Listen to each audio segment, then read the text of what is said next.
The average solo GP is dead. Being handcuffed to a practice that only makes money while you're drilling crushes your freedom. Being trapped at the office is no way to experience life. And doing more fillings and crowns ain't the answer to freedom. Stop it. Freedom comes when your practice makes money without you. Freedom is choosing how many days and how you dental. Ready to forge your freedom? Then keep listening to become a super GP and super CEO. This is the Titanium Practice Podcast with your host, Dr. Stephen Freeman. Let's go.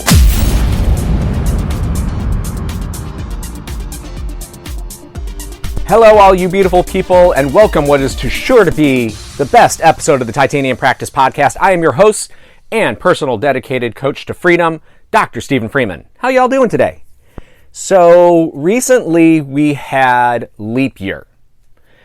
And it's always kind of a funny little thing because a lot of people don't understand it, and I don't know why that is. It's a pretty, easy concept to understand. But it made me feel like the year gets an extra day. So there's an extra day to get things done through the year. But it got me to thinking about this concept that a lot of people don't know, or more specifically, a term that people don't know. And for the most part, it comes from Louisiana French, the Creole, Lagniappe. And it's a funny word about a small thing that can make a really big difference in your personal life and in your professional life. So Lagniappe is the idea of giving a little bit extra. Giving a little bit extra, typically free to a customer. Like think of the baker's dozen idea. So rather than 12 bagels, you get 13 bagels, but at the same price as 12. So that idea of Lagniappe is just giving you a little bit something extra. And it makes me think, okay, so where is it that I could give my patients a little bit something extra? And it doesn't need to be all your patients. Have you ever looked back through and looked at who are the patients that you've had who have spent the most money with you? We have patients in our practice that have spent $75,000 plus with us. You should probably give that person a little something extra. Have you ever thought about doing that? Have you ever sent them a card? A simple handwritten card to say thank you. And, obviously everyone's practice is different, so it may not be $75,000, but if someone gives you $5,000, $10,000, that's a lot of money, man. That is a lot of money. They are putting your kids through college. They are sending you on vacation. And obviously, I know all that money doesn't go directly into your pocket. I understand profit, all that stuff, which is what we're trying to improve here with all that. But at the same time, they're the ones that are truly your ideal patient. We've talked about your ideal patient before. And that can really, have you ever sat down and said, maybe you didn't know what your avatar was supposed to be? And so you go back through and maybe look to see who has given you the most money. Now, most practice management software suck. They're terrible. They are literally designed by people who have no idea about business at all and about the things you would actually want to follow. Every time I go to my practice office, my office manager, Amy, and I ask her, I'm like, how could we tell if X happens? There's no report that exists. None. I mean, it's the dumbest thing. All of these platforms are absolutely terrible, and they have no idea on how to actually focus on things that are actually going to move the needle.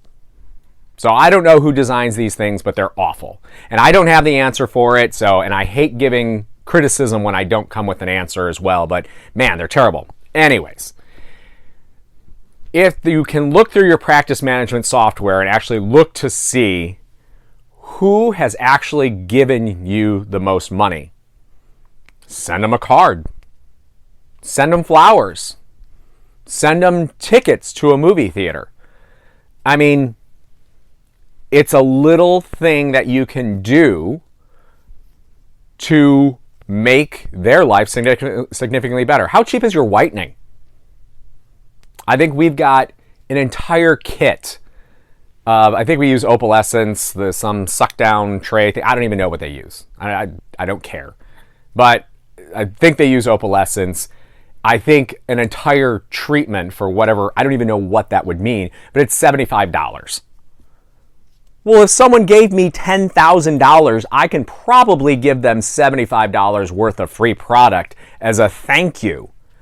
And if you do that totally unannounced, just when they come in for their next hygiene appointment, they think it's going to be an average appointment. They show up. They probably have their preferred hygienist that they want to see.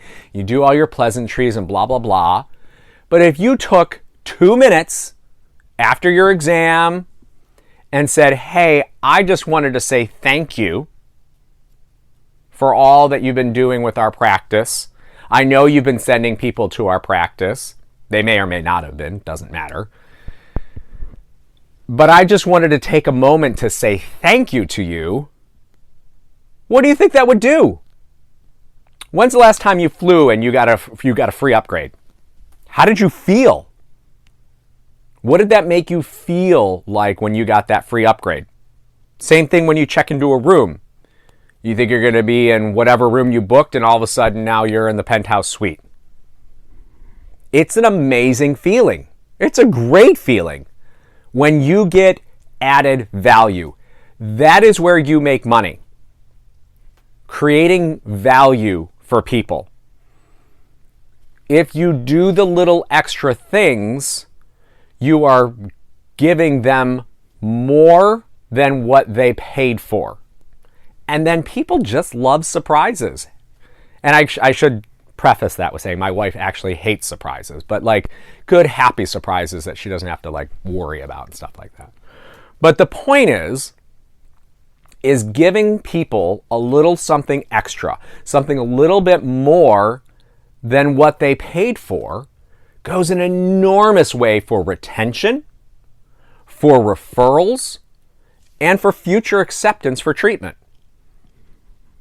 It's an amazing thing. And how much did it cost you? I think about this, and that's why when we really start to delve into marketing, what we're going to focus initially on is internal marketing. I know so many dentists who will just run themselves ragged and just spray money into the wind to get a new patient, but spend so little on retention because it doesn't seem as sexy. It doesn't. It sucks because you can spend so much less on rewarding a patient for a referral, for saying thank you for getting treatment. And it doesn't need to be for a referral. Like I just said, just thanks for coming in all the time. You have so many patients in your practice that call and cancel their appointments last second. So many. It's amazing how often I see when someone cancels and I just go back through their history. And it's just like their whole family sucks. You know exactly what I'm talking about. Their whole family comes to you, but there's always a something. And I understand life gets in the way. But you know these sons of bitches who are just totally taking advantage of you. And you just want them nowhere near your practice. And if social media didn't exist, I would tell them that. And for the most part, we do. If it gets to the point, it's just like, you're wasting our time, please just go somewhere else. We normally look for those folks who are also a little bit mean to us as well, because, man, people are getting mean out there. So mean. How many places have you gone that you've recently seen signs on like a restaurant that says, please be nice to our employees? How crazy is it that you need to have a sign out in front of your business that says, please be nice to your employees? So I keep tinkering with this idea of adding the Ritz-Carlton's, we are ladies and gentlemen, serving ladies and gentlemen, blah, blah, blah, act correctly or accordingly. And it's just nuts that you're at that point. But when those people come in regularly, that they're the clockwork, and they don't make your front desk work to get them in, and they just come in. What is that worth to you?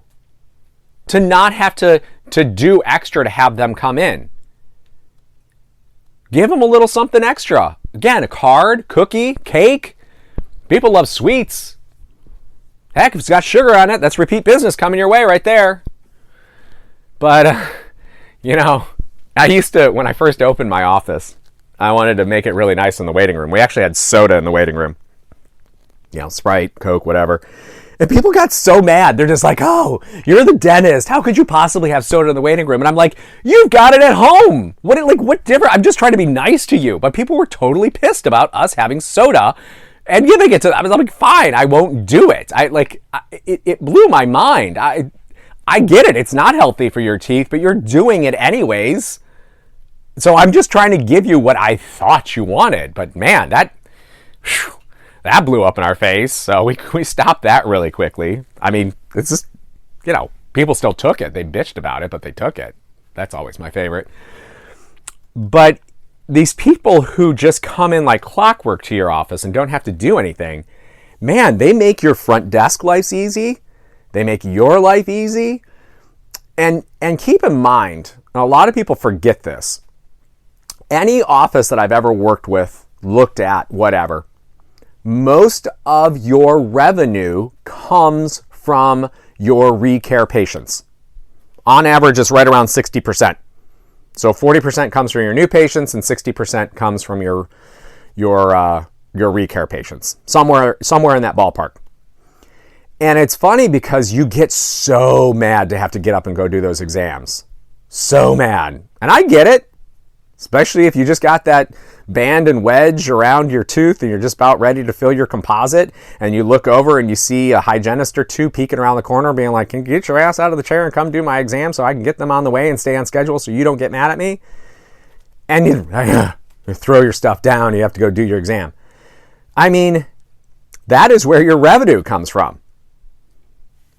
That's also why you need to have associates, so you don't have to feel that way all the time. You cut down on the number of times that you need to go and do that. Or if you don't want to deal with having associates, get more into the specialty game. So you've got less of those checks to go and do. But in the meantime, that is where your revenue comes from. It comes from those recare patients. You should be getting up with a smile. I get another crack at the bat to go and pitch to this patient the thing that they need. Almost all of them need something. I'm in a giant military town. So like naval. Navy's huge here in Florida. And so there are giant amalgams for days. As far as the eye can see. We also have a lot of people who come from the Northeast. I don't know what is done in the Northeast. Just amalgams the size of Mount St. Helen. I mean, just as much of that crap you can cram into a tooth. It's remarkable. It's truly remarkable. And so we get a ton of folks from the Northeast and Navy. I mean, the number of crowns that can be done in our office is, and we do a lot, but it still could be more because it's just so many. But that's every time you get up from that chair, you should be thinking about the fact of you get another chance to go give that patient what they need. And again, I'm not talking anything unethical, blah, blah, blah. Yes, for all you out there that are like that, it's for what the patient needs. And you know they need it. Once you get into the implant game, it will completely change your view on this. If you see an MOD on a premolar, I like to call that a pre-implant. You better crown that sucker or it's going to fracture and break. The cusp is going to break off, and then the question becomes is how far below the gum did it crack? We place implants in premolars all day long, and it's my favorite site to place an implant. It's my favorite site. Low aesthetic concerns, easy to reach. So that's fine. I mean, if I see an MOD, I crown almost every MOD on a premolar. Every single time. Because I know if I don't do that, they are going to fracture that tooth at some point in time. They will lose that tooth, and then they will need an implant. So if they don't do it, I could care less. I'll be patient. I'll wait, and I'll do your implant for you. Could care less if you do the crown on it. I care less if you do any of the treatment that I tell you to do. That's one of the things you can really start to do once you have freedom of margin, freedom of time. Going in and doing a treatment plan presentation when you are free of worrying about bills, worrying about time, doesn't matter. Once those things don't matter, your treatment presentation will completely change. When I walk in, I could care less. Do it, don't do it. I don't care because I have someone right after you that is willing to do this. And or I will be patient and wait if you don't want to crown that tooth because I know you're going to need an implant in the future. And I mean, obviously some of it is economic. Obviously you have to feel for the folks who literally can't afford it. But especially when those folks pick up their Louis Vuitton bag and walk out with the latest iPhone in their hand or whatever and say that they're about to go on vacation. That's my favorite. That is my absolute favorite. I can't afford it because I'm about to go on a cruise. Okay, great. So you can spend $8,000 on a cruise, but you can't do the thing that you really need. That's okay. I'll be patient. Because by the time you extract and graft that tooth, put an implant, abutment and crown on that tooth, you're going to pay me $5,000 rather than $1,000. Great. That's fine. I'll make 5x on this thing. Or whatever the numbers are. Doesn't matter. So that's fine. I mean, people spend money on the things that they want. So how do you make them want that thing? You increase the value of what it is that you give to them. Lagniappe. Surprise them. And it doesn't have to just be the patient. What about your staff? You have some lead assistant who busts her ass for you every single day. They make sure there's production on your schedule. They make sure that patient's happy because they're pissed off about something. When's the last time you just walked up and gave them a $100 bill? And some of you are like, oh, they already get paid too much, wage inflation and blah. So what? So what? It'll be a pennies on the dollar investment for you.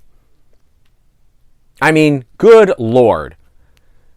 I mean, it's a shitty job being a dental assistant. I don't know how they do it. I honestly don't. I love my assistants. I absolutely love them. Love them to death because they do a job that I could never do, and I'm always impressed when people do something that I could never, ever do. And they do it, and it's a dirty job, it's a messy job. They have to take instruction from you, they have to take instruction from the patient, and then they have to figure it out somewhere in the middle between those two of what is they're actually going to do. And then you go and take an impression and they throw up all over you. I mean, good Lord. What an awful job. So when's the last time you gave them a little something extra? Yes, they did their hourly for you. Here's $100. Thanks for dealing with Mrs. Jones. Or not even something specific. Here's $100 because I appreciate you. That goes a long way. And you may not think $100 is that much money to you. $100 to these ladies is a gigantic amount of money. Because we always give them a bonus around Christmas time. And I always get hugs and tears from these people because I've paid for their Christmas, for their kids. That's what it means to them, is I pay for their Christmas, for their kids. And that's cool. How cool is that? Like little Timmy gets a better bike or a bike at all because of the bonus that I gave to them. I mean, that's a great feeling. It's amazing. But you don't have to wait till Christmas. You don't have to wait. Just random Lagniappe. Give them a little bit something extra, a little bit more than the value of what you all settled on that they were going to get paid. What have you done for your family? What have you done from your family that's a little bit extra? You put down that phone? Stop looking at reels all the time? I mean, it doesn't have to be monetary. We've talked before a lot about experiences and how important experiences are for you to create for your family and your team. But the little extra things you can do, obviously I know you're paying for their food, you're paying for their school and activities and all that stuff. But there are non-monetary things that you can do for them to give them a little bit extra. And the biggest thing that you can do is give them your time. It's one of the big things I do. I told you I go for a walk with my daughter, and I try to do it once a week. Just walk around the neighborhood. It's good exercise. We get her outside, get the kid off the pad. You know, just get out there and find out what's going on with your kids. And you may say, oh, my kid doesn't want to do that. Well, I mean, maybe you make them do that because you know it's the right thing to do. Parents who are involved in their kids' lives have kids that do better at everything. I mean, study after study will show that. Be all up in their video. Don't let them be watching videos all the time. Make a video with them. If they're really into TikTok, if you've got a kid who's really into make a video with them. Learn the stupid dance that they're doing. I mean, you'll have a ball. You'll have an absolute blast doing it. Because you just got to remember, you just act a fool. I act a fool all the time. All the time. I mean, you got to have fun. You got to have fun in life. So what if you made a TikTok video with your daughter? I mean, it's free. And it gets you up and moving rather than you sitting on the phone or messing around, doing whatever you want. And you just spent time with your daughter or your son or whatever. Go practice. If it's your son, go practice trick shots. Maybe say, well, let's try to make a video for TikTok where we do trick shots. And I know there's a million people out there that are doing them, but I mean, it's something fun and different. And it doesn't need to be that. How do you engage with your kids in a way that's meaningful? And again, it doesn't cost any money maybe they need a selfie stick. I don't know. They probably need to have it. A ring light. What does a ring light cost? $25? Cares? Amazon it. Be at the house tomorrow. Great. Awesome. Now let's do our TikTok dance. It'll be amazing. So these simple things of just giving a little bit extra will just gigantic dividends for you. Again, small hinges can swing big doors. And Lagniappe is that idea of if you just give them a little something extra, they'll come back wanting more. People love value, especially now. Especially now. God, everyone's all paying. They talk about shrinkflation, about how even if these companies aren't changing the price for a product, but you used to get, 10 ounces of ice cream, but now you get 8 ounces of ice cream. Everyone sees it. These packages are all smaller. What if you did the opposite? What if you went where other people won't? Talked about that in another podcast. Go to where other people won't. You give more now. You give more. And I promise you, it will come back to you many times fold. Many times fold. Your kids will have a better life. You'll have a better team. You'll have better patients because now you're attracting the people that you want to have in your practice who value what you do and have already paid you. You know who's the most likely person to spend money with you? Somebody who's already spent money with you. That is why recare patients are absolute titanium to you. That's why they buy from you. They've already bought from you once. It's trust. So if you give them a little bit extra value, and it doesn't need to be everyone. You don't need to treat all the patients the same. There are a lot of crappy patients in your practice. I got a lot of crappy patients in my practice, but I've also got some amazing patients in my practice. And I've been doing this long enough now that, we've seen some of them go through their lifespan. I mean, it's scary. It's sad. But, they become part of your family. And if you treat them amazingly, they will stay with you for a really, really long time. And those are the people that you should be giving a little bit extra to. People who make your life better, invest in them and give them a little bit something extra. I promise you, it will pay off handsomely. in so many ways you can never think of. All right, so Lagniappe. Learn it, love it, do it, okay? We'd love to have you over at the Titanium Practice Podcast, titaniumpractice.com. Make sure you get a copy of our book, Forging Your Freedom. Remember, I am dedicated to your freedom. If there's any way that I can help you get to the point of freeing yourself from your practice, we'd love to hear from you. So like I said, head on over to titaniumpractice.com. Until next time, I will talk to you again. All right? Thank you. Have a good day. Bye. You've been listening to the Titanium Practice Podcast with your host, Dr. Stephen Freeman. Please hit the like and subscribe button and follow us on Instagram, Facebook, and YouTube at Titanium Practice. Questions or comments? Send an email to info@titaniumpractice.com. Join us next time to help turn your average practice into a titanium practice.